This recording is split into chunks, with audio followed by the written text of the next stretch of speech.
The Golden Arches is open for business unless you're an ICE agent. You got to, well, you get up out of here, bro. Y'all go, get up out of here. Man, y'all, this private property, though. Yes, it is. This private property, bro. Real shit. Hey, Ron, he's in there. Real shit. I'm with all the bullshit. It started with just wanting a Big Mac, maybe a Coke, and some fries. Then ICE agents walked into McDonald's in Minneapolis, and they were told, forget about it. Security stepped in, signs were posted, and agents were blocked from entering certain areas of the restaurant in general.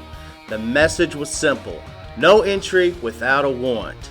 The video hit social media and it exploded. Some people cheered it, called it brave, called it standing up to federal power. Others, furious, saying they crossed the line. That refusing access to federal law enforcement isn't activism, it's dangerous. In Minneapolis, there's a sign on the door that says ICE is not allowed. We couldn't help but notice there's a sign that says no ICE on the door. Yeah, just to let you know, at the end of the day, this is private property. So you can't just break the law because you're a federal agent. It's like coming into your house or coming to any other restaurant. There's rules. So. Did the manager put that on the door? How did that get there? I'm not sure, but it's there. How do you guys enforce it? They read the sign. You know, at the end of the day, you have all right to come in and make a purchase. It's just there's rules and regulations. You can't just walk behind the counter. There's rules and regulations. Oh, really? Okay. Well, how about the rules of McDonald's, which you are a franchisee of? Minneapolis McDonald's refusing ICE agents. We couldn't help but notice that there's a sign on the door that says no ICE. This is private property. This did millions of views, 6,000 reposts, and 11,000 likes. And everyone's saying, wow, I love this new trend. Keep calling stuff out. McDonald's has 24 hours to respond before a massive boycott, and McDonald's responded immediately, just like Marriott and just like Hilton. This proves that we have the cultural power. Watch this. We're in touch with the owner and operator of this franchise restaurant. We've confirmed this flyer was posted without approval. It has been taken down. This is what McDonald's has said. McDonald's saying that they will not discriminate against federal law enforcement, and that this is, of course, not allowed on the property. McDonald's restaurants in Minneapolis area are posting signs denying access to police or immigration officers. If you see one, contact ownership to determine where they are. Rogue employees are posting this without permission. So this is the sign. There you go. You're trespassing. McDonald's corporate moved fast. They made it clear this was not company policy.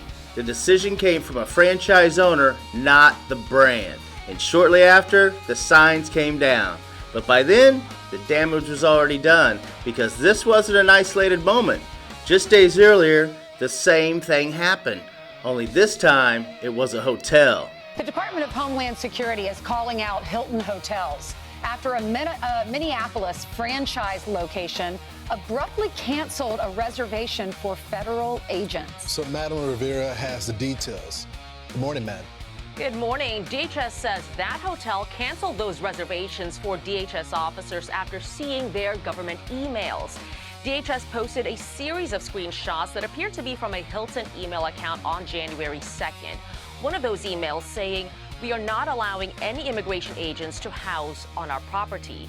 DHS is accusing Hilton Hotels of launching a coordinated campaign in Minneapolis to refuse service to DHS officers.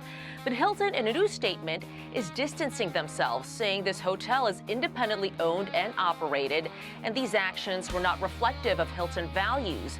"We have been in direct contact with the hotel, and they have apologized for the actions of their team, which was not in keeping with their policies. Hilton's position is clear. Our properties are open to everyone, and we do not tolerate any form of discrimination." The management company for the Hampton Inn Lakeville property is also issuing a statement.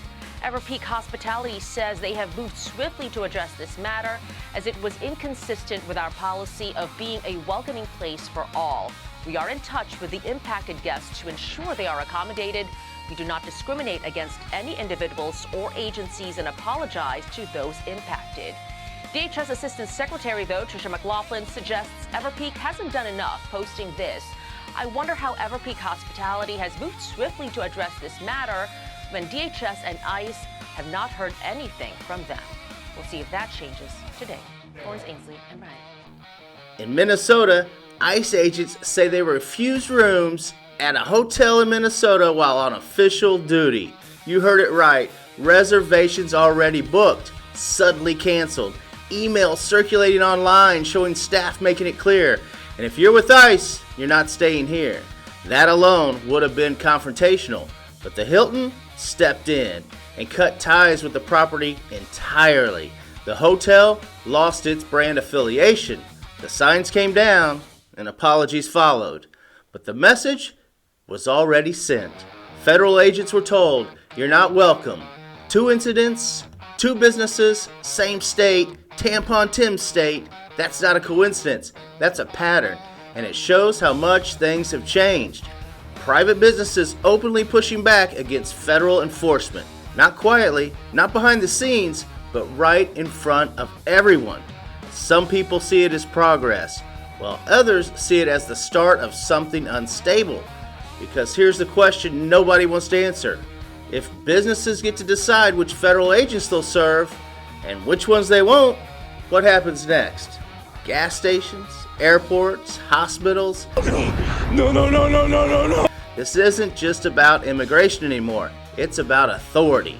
It's about enforcement, and it's about whether federal law still carries the same weight as it used to.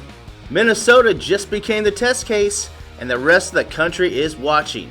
Now here's the part most people miss. Being an ICE agent isn't just a federal job, it's a high-paying skilled trade.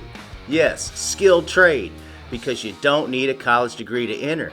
You don't need training certifications, and the ability to handle pressure most people could not even imagine. Think about it. You're enforcing federal law in some of the most politically charged, emotional, tense environments in the entire country. You have to make split-second decisions, deal with protests, heated conversations, and yes, even situations like McDonald's or hotel staff refusing you service. And you get paid for it. Official starting salaries for ICE agents can start around $50,000 to $60,000. But with overtime, hazard pay and federal benefit agents can easily earn 6 figures in just a few years. Compare that to other skilled trades. Electricians, plumbers, or heavy equipment operators. They also make solid money but without college, true, but ICE agents, they get pay and federal retirement plans, health care, and a chance to move into supervisory positions faster than most. But here's the catch, it's not a job for everyone. You have to be totally cool under fire, thick skin because you're going to get yelled at, maybe spit on, and you have to be able to navigate drama, public scrutiny, and social media storms that are for sure headed your way. You're literally walking into situations that can make headlines, and staying professional is cool and it pays. It's a skill most trades don't require, but it's what makes the job high paying. And let's be real, moments like McDonald's or the hotel, that's just the tip of the iceberg. Agents are dealing with tense confrontations daily. Radical liberal lefts and families resisting deportation, criminal investigations, political heat from every side. And yes, you can build a solid career out of it. You don't need a college degree, you just need the guts, skills, and the resilience to handle the real world drama. So when people ask me on JV Charles TV, what's a high-paying skill trade that most people haven't thought of? I say, look around, look at social media. Every day, you see it right there. Look at federal law enforcement. Look at ICE agents, because it's a career where skill is more than just technical ability, it's mental toughness, conflict management, and the ability to thrive under pressure. And while most of us were arguing online about McDonald's fries, these agents were on the front lines, dealing with a situation no one expected and getting paid for it. So now, I want to hear from you. Was McDonald's right to shut the door? Was the hotel right to cancel these rooms?